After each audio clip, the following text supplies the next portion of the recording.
So two questions have arisen, and the one is, how does one completely surrender when one is used to or think of being in control all the time, is the one question. Another question may be linked with it, which is, how should decisions be made in life? I'll deal with that one first. Of course, we have to deal with this whole subject through discernment, and only humans have the capacity to weigh up different choices. And sometimes we make decisions almost unconsciously, that is, we just decide, but the decision-making process, even done rapidly, is the same thing. Some information has been received to us or by us, and we have decided that we will go with the one option or the other, regardless of whether it's good or bad. But in the process of yoga, it's different. In the process of yoga, we have to almost instinctively understand which of two choices we should make. And so there has to be criteria for that. In any event, all decisions follows a certain decision-making process, gathering all the information necessary, if we are to weigh it up, evaluate it correctly. And there is behind everything an estimator, evaluator, that is your divine self, using the capacity of buddhi, intellect, a discerning faculty, which is able to evaluate things properly. Facts are presented, and we make decisions. But in the case of the practice of yoga, so it's a question of gathering all the information. Now, that process sometimes can be flawed because we may jump to a conclusion. We may really work on the basis of not properly evaluated information, such as, for example, hearsay, gossip, conspiracies. For example, there's a recent tragic incident of an aircraft, an Air Indian aircraft, having an accident, and many people being killed, but one survived in the aircraft and many others where the plane crashed into. And investigating going on with no real direct conclusions from the investigation. Many theories have arisen, some of them libelous. And so I heard, for example, one rumor, it's a plot, it's to do with the Turkish workers who were doing maintenance on the aircraft, etc., etc. Of course, all completely false. Maybe there was a dilution of the fuel that went into the aircraft, completely false. So in the absence of true information, we tend to jump to a conclusion. And there's a technical term for this in the yoga philosophy. And Patanjali has this phrase, vikalpa, translated as a kind of verbal delusion, jumping to a conclusion, using our imagination. And it is a kind of wave in the mental field that is really not in our favor. It is not to do with properly gathering the facts. And so the words having no reality is really how it is. So Shabda Jnana Nupati Dvastu Shunya Vikalpaha is the thread that we are given, the sutra that we are given in Patanjali's Yoga Sutras. Verbal delusion follows from words having no corresponding reality, and the words can come from yourself, or they can come from others. And we always have to examine ourselves. There's a commentary that Swami Vivekananda provides, always by that test. When you're going to be angry or miserable, reason it out how it is that some news that has come to you is throwing your mind into this wave. We call a vritti, a wave. That is really a lack of discernment, lack of discrimination. Other waves we may not have so much direct control over. For example, sleep. We don't have control over it. We lapse into a kind of amorphous state. So we have to be very careful in getting the right information.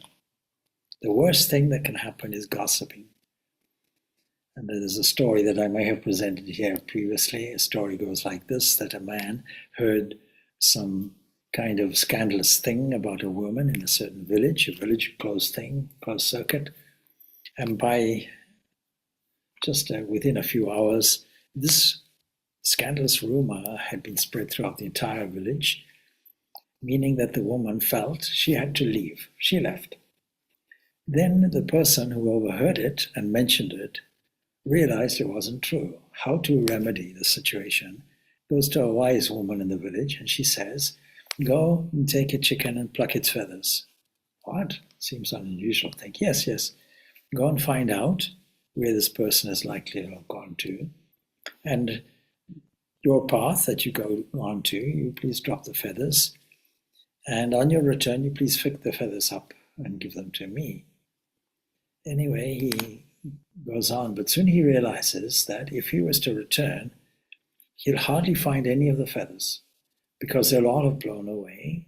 And he returns to the wise woman and says, "I'm sorry, I didn't get any one of the feathers." And she says, "Yes, you see, gossip is irreconcilably damaging. You can't recover from it, actually." This is an example of this verbal delusion. Just one example. And it goes in hand with the Bhagavad Gita's recommendation about austerity, tapasya, training of essentially your behavior, your mind, your whole personality. And one item there is speech. So we have to be careful about our speech. Speech should be an illuminating thing. It should always be pleasant and beneficent, not laden with accusations or criticisms.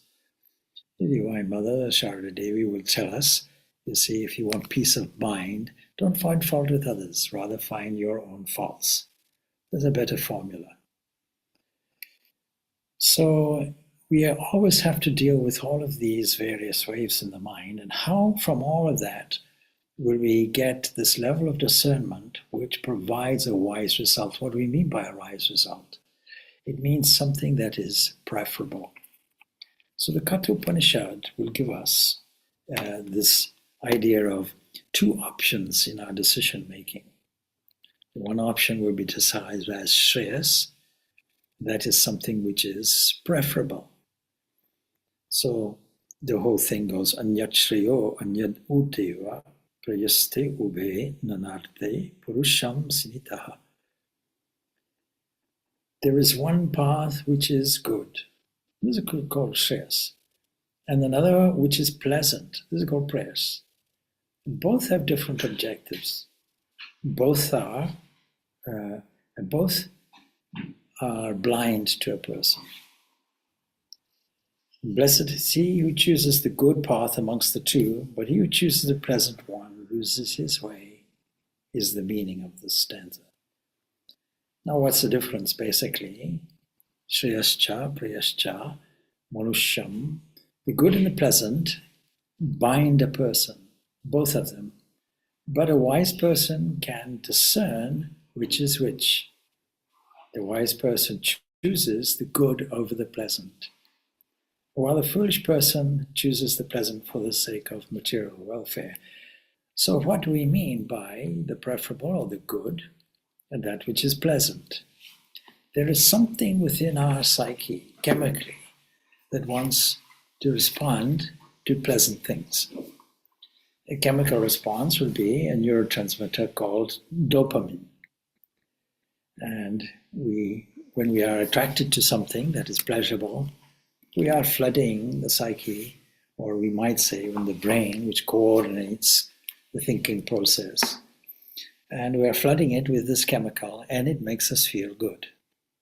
Good, not in a moral sense, but good in a physical sense.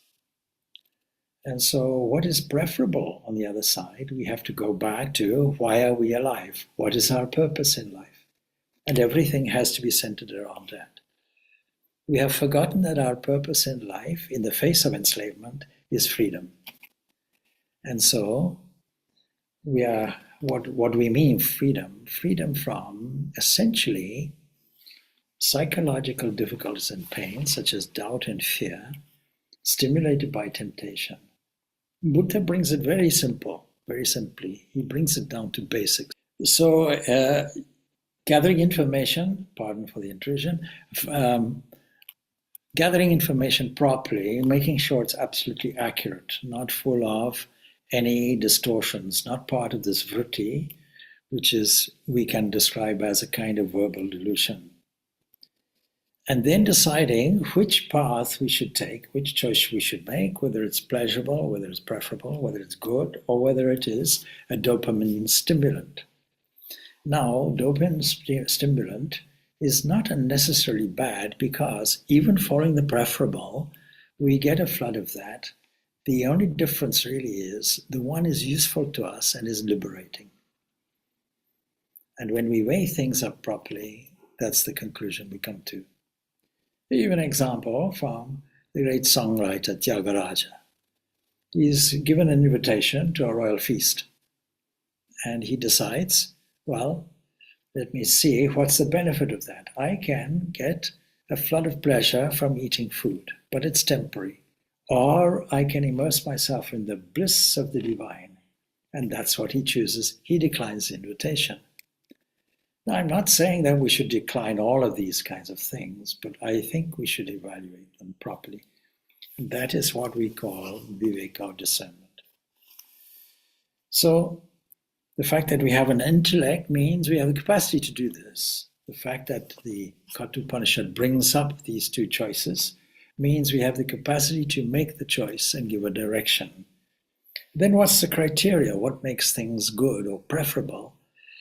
The criteria would be the absence of selfishness, the absence of the great stumbling block of egoism. This egoistic stumbling block is termed as a klesha from Patanjali Yoga point of view. And so how do we overcome such a thing? Now, we have a clue about that, and the clue is contained in the Bhagavad Gita. We then can resort to the third chapter of it. We can resort to the whole question that is brought up. And essentially, it gives two remedies. First remedy, it says, you can evaluate things or reevaluate things from a non-egoistic point of view. What does that mean? Well, it means that we have to shift our position from an individual who is dependent and feels that we are free. What do we mean by that? Well, if you assert my body, my mind, me, my house, my property, my bank account, etc., my friends, and so on, then this is a position which isolates us as an individual and smears away the fact that we are completely dependent because we don't have independent energy. Even the food that we take is provided. It is a resource. And the digestive capacity is done freely. We don't go and digest our food. As I tell every child, who digests your food? If you say it's me, you say, well, you eat some food and then pour it down and give it a stir. I don't think so. I don't think the stomach is a pot like that where you give it a stir. No. Some entity is doing it for you. Some entity is beating your heart. Some entity is nourishing and replacing all the 60 trillion cells of the body. Some independent entity is not only doing it for you, but for all creatures. And if you say, oh, I'm a vegetarian, and so I made that choice, well and good. But you miss the point that vegetables only grow under the influence of solar energy and radiation. And the plant's response to catch that in a process of photosynthesis, and by a miraculous process converts it into energy. And knows somehow how to absorb nutrients from the soil appropriate to it, how to extract the hydrogen and the carbon, and gives us a carbohydrate that we can munch and crunch on. And even the enzymic flow of saliva has its role. We have no choice in it. So there are some things that we are unconsciously dependent on, and we don't often think about it. And when we register ourselves as an individual, that's fine for passport purposes, but beyond that, it is inaccurate. And so when we talk about surrender, which is linked to our first subject, what does that surrender mean? It means that we have to follow a dictum universally held by all religions that have a devotional aspect. And if you're not don't have a devotional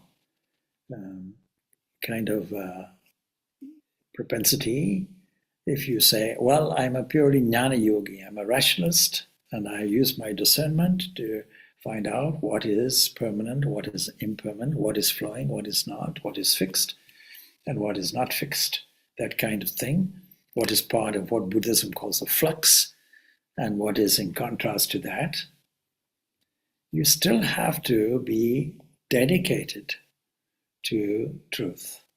You have to be dedicated to something which is fixed. You have to be dedicated to the search for it. And that means taking and pooling all your energy, normally dispersed as thinking, some mainly worrying, probably, and stressful thinking, and inserting language of if and but, what if this happens, what if that happens, regardless of your worldview. If you're caught in that psychological trap of stress, what will you do? How will you manage? Well, you'll have to have some kind of formula. And that formula is based on this full understanding that actually we don't do anything. It is nature and her forces that are doing everything. We are not the agent per se. So we have to also distinguish what is nature in its moving, dynamic aspect, and what is that static thing without which nothing happens. And all of our Oriental philosophy indicates this one thing. Regardless of final conclusions and the disagreements, the one thing that is understood is you can deny the existence of an extra cosmic creator God, no problem. In fact, the acknowledgement of such a thing becomes a little bit theologically difficult. It brings up more questions than it answers. So we go beyond that in our philosophy. But you cannot deny the existence of a life monad, so to speak, which remains and beams. And this has been described in many different places. The Kathopanishad will tell us it is something like an emperor, something like a kind of presider over as a city, an 11-gated city. Bhagavad Gita puts it as a 9-gated city. And what are the components of the city? Where do we get the 11 gates from? 7 in the head, eyes, ears, nostrils, mouth, etc. And then, of course, there are the other openings that we have. And all in all, we can manage 9, but we can see that the source of our life, the beginning, the gate where life entered, as it were, will be the umbilicus, and the other will be the royal entrance at the top of the head, making a total of 11. But what is presiding over? It is one who is unborn and whose consciousness is unflickering.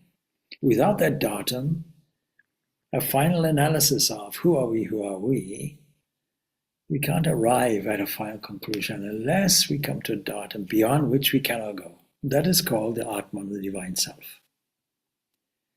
Acknowledging this, what becomes of our egoism?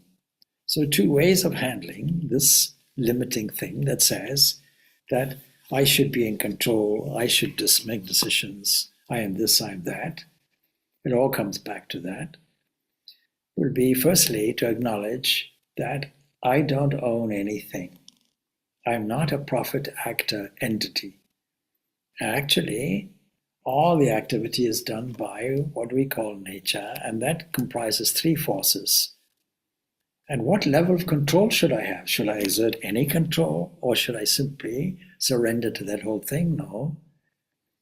In order to understand this, the control of all these vrittis, all these waves in the mind, has to be asserted. That's the psychology of it. All religions, regardless of whether they are theistic, atheistic, whatever it is, depends on the mastery of the psyche or the mind and its direction. So how do we do that? Well, All the techniques will be there. We divide them into basically 4 techniques, but all of them are interactive. They all have their part to play because there's no exclusiveness of any one of these expressions. From time to time, there may be more of an emphasis. In this day and age, we should try to follow, probably, given all the distractions, the easiest route.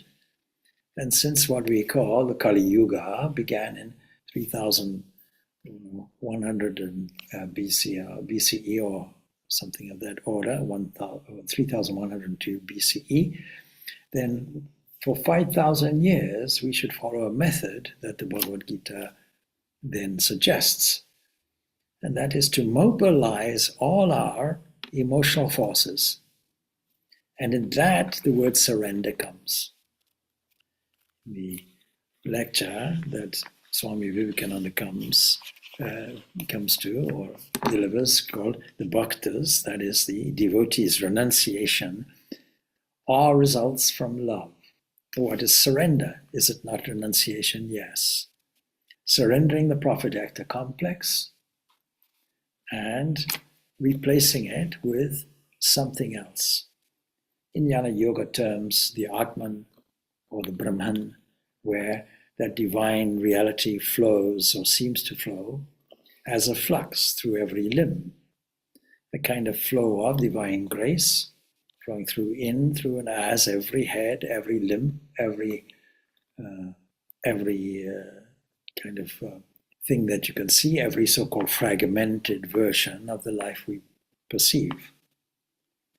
Now, the interesting thing is that you can change the psychological view by changing the chemical composition of the brain. And we can do that through mind transcending or mind bending drugs. LSD, before the 1960s, was being researched, where small microdoses will change your outlook completely.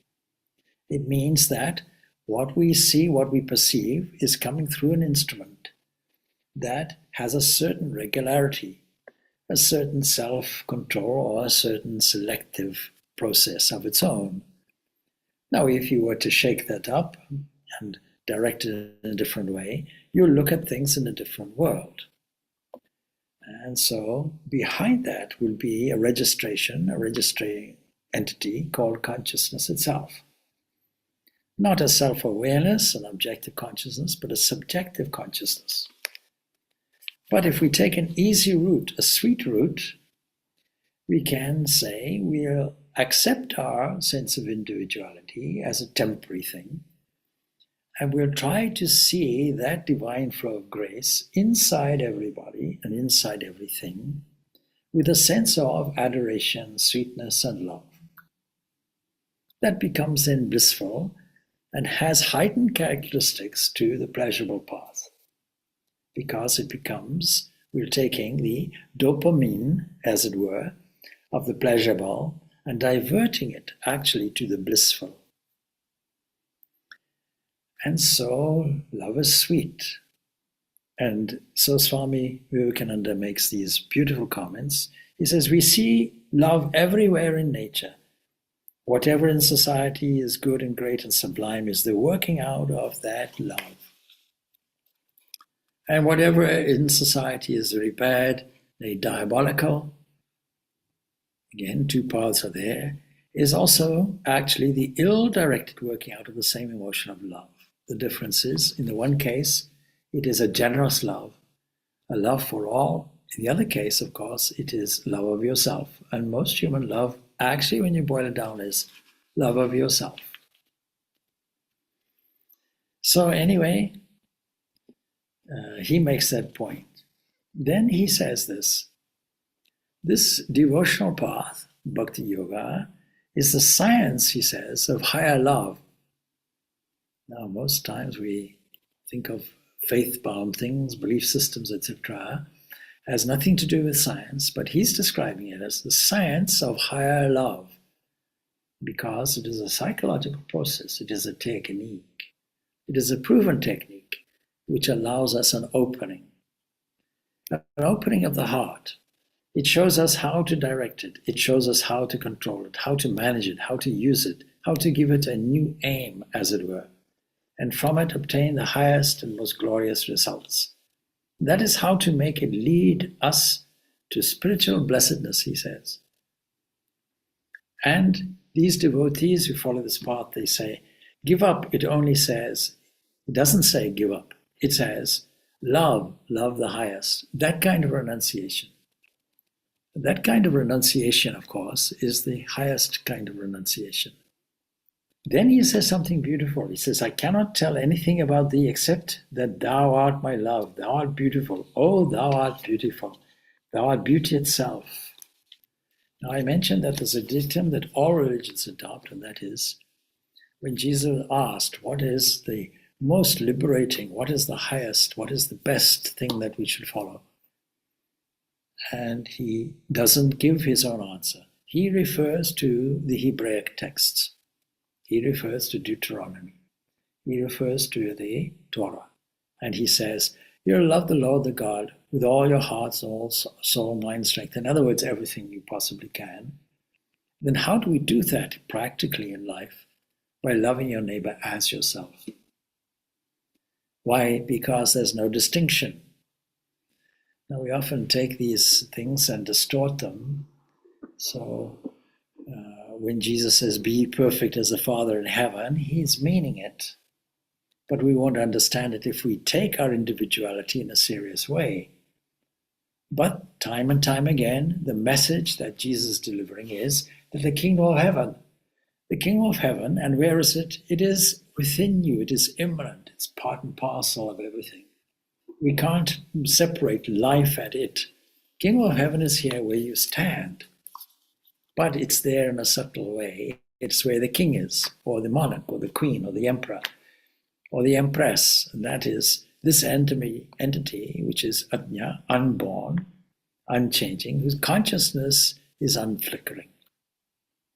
That is the rule of the city. It's not that that entity is doing anything. Its presence being there is creating the effect, is mobilizing the three shifting forces that we call nature, namely Sattva, Rajas, and Tamas. What therefore constitutes preferable? It is the careful cultivation of noble thoughts, thoughts which have no degree of self-centeredness, no egocentricity, generosity of spirit. On what basis?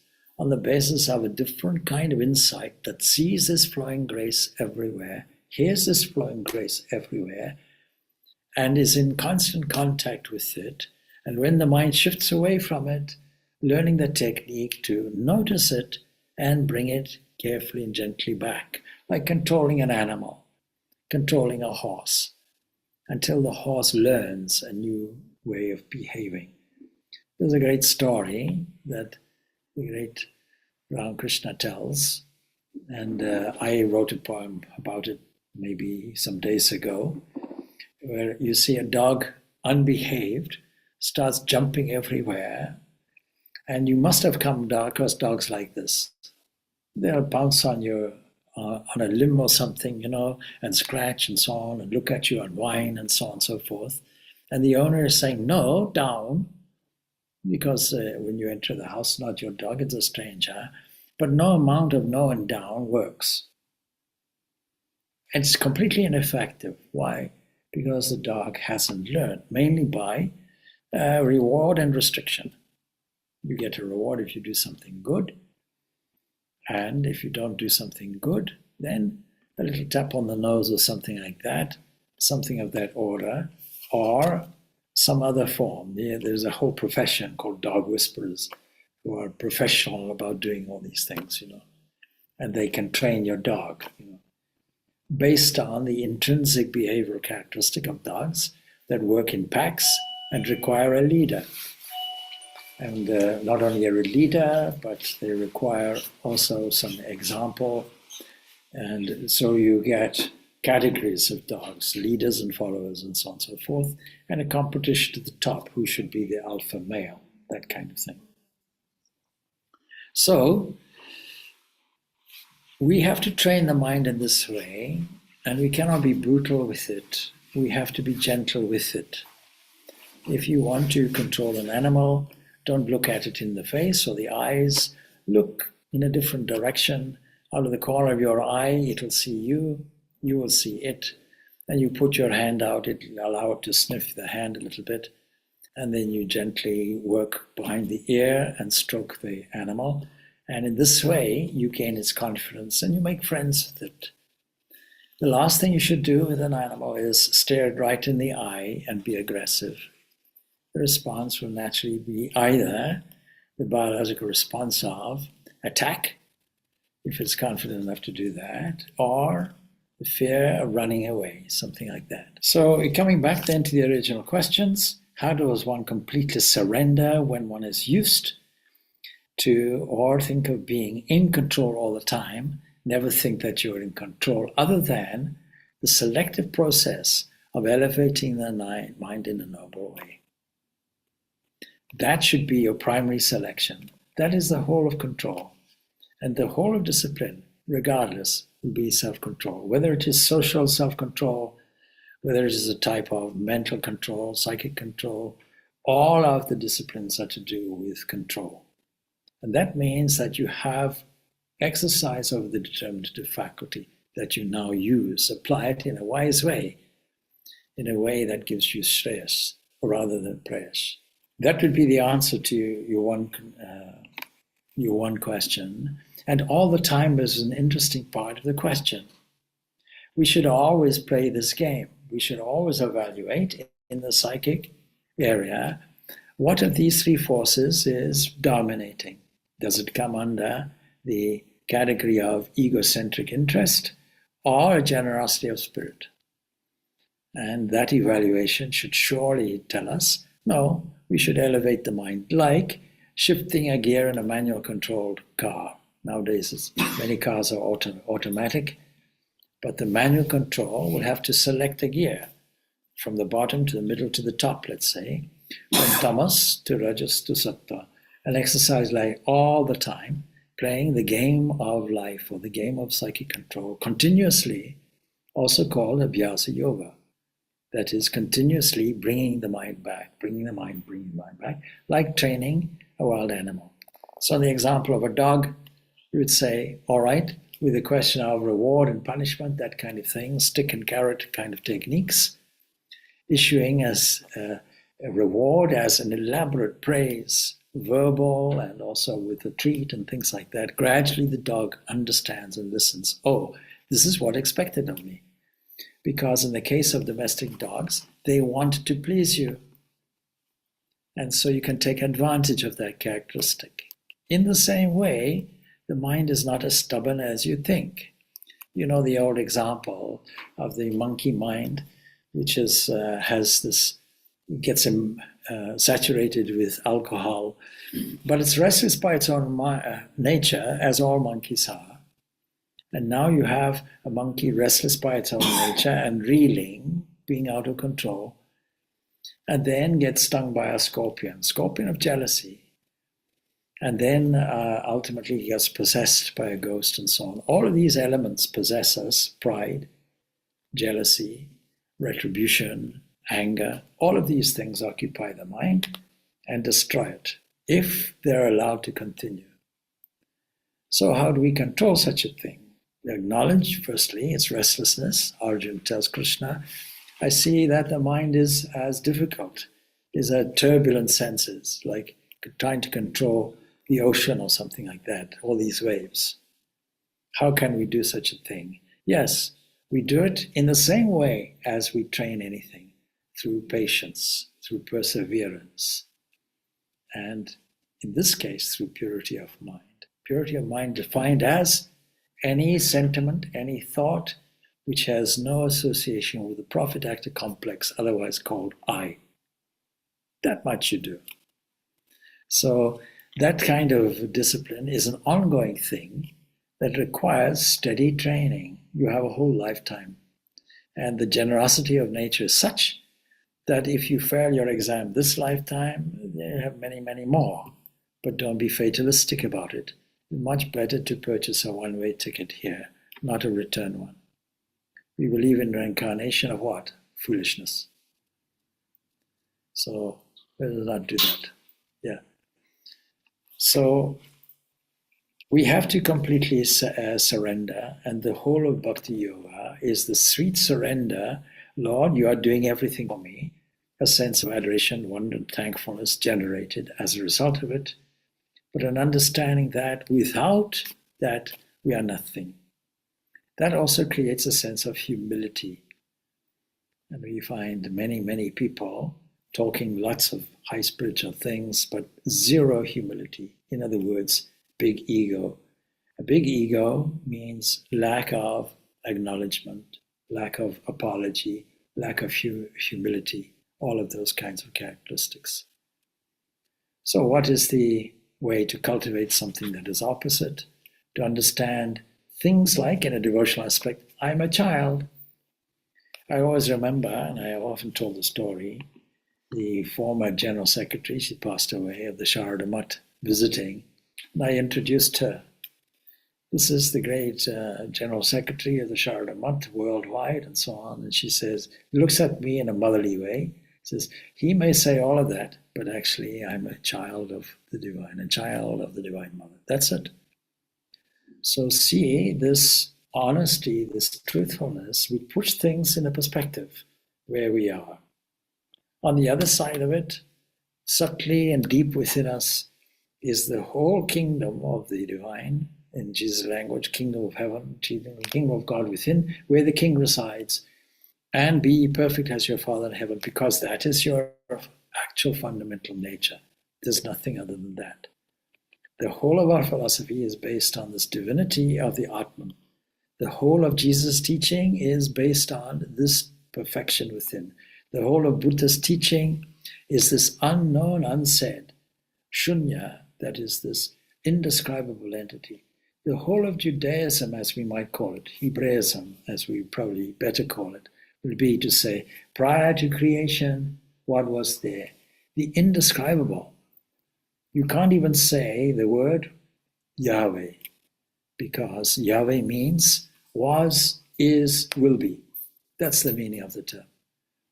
And you're not even allowed to pronounce it, because it's indescribable. It's beyond the scope of what the Upanishads tell us, beyond the scope of words and the mind. Words come back together with the mind.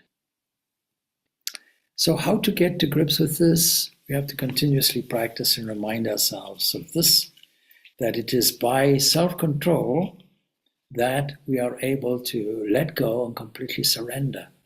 These seem like polar opposites, but actually they're the same. And then how do we make decisions? As I mentioned, we have a system whereby we get all the correct, true information. We, as independent from the evaluating instrument, which we call buddhi, intellect, have the capacity to sort things out properly and choose the preferable rather than the pleasurable, and avoid this whole process of this verbal delusion. We learn to evaluate the options, select the best one that has the overall good, the overall best impact for the totality. May all beings be happy, may all beings be peaceful, may all beings be blissful, that approach. And a complete surrender of the ego, not an ownership of it, a complete surrender of the prophet-actor complex. And then understanding that it is through this control of these waves that we have in the mind, which we can do once we know its characteristics, in a calm and directed way, just as we would control any other animal. Now, interesting enough, the example of, and I've given it many times before, this monkey mind, as it's called, is a very popular term, not only in Hinduism and Buddhism and Jainism and so on, but that's not the end of the story, because it is impossible, seemingly, to control a monkey's behavior. By nature, it is restless, always fidgeting, always alert, always looking. But we have the story in the Ramayana of Hanuman, who happened to also be a monkey. and he was self-controlled. What was the basis of his control?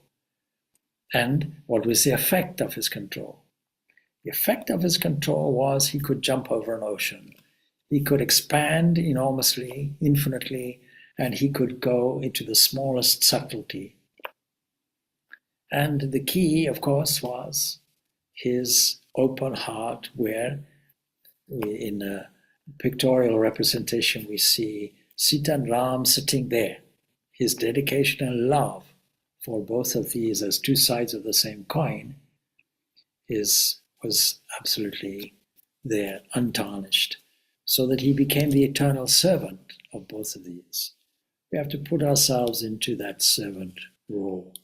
If we study what Jesus is saying very carefully, he tells people, you have to be a servant like me. And what do we see? Him washing the feet of the disciples. What do we see in the life of that great epitome of spirituality, Sri Ramakrishna, within a mere century and more, and washing the hair, or washing the toilets of the lowest of the low, in the strata of social society, drying it with his own hair at night, knowing that if he ever did it in the day, there'd be a severe objection. Look at that kind of humility. See, oh, you are good. Nobody is good except God, says Jesus. Words like this. Not saying, I am something special, but saying, here's the way. Follow the way. I often joke, you see, Jesus was a Taoist. Tao means the way, yes. So I'm the way, see. Now you can say, I am the way, the only way, or you can say, I'm the way, emphasis on the way, and follow all the teachings like that in the framework, in his case, of what we might call Hebraic religion, traditional Hebraic religion. See it, taking apart all the various commandments and bringing it, distilling it into this one thing, this self-surrender. Love the Lord your God with all your heart, all your mind, all your strength, all your whole being, and your neighbor as yourself. If everybody followed just those simple dictums, the world itself would be a radically changed and different place. So with those words, we'll finish off. Om Shanti, Shanti, Shanti. Peace, peace, peace be unto all.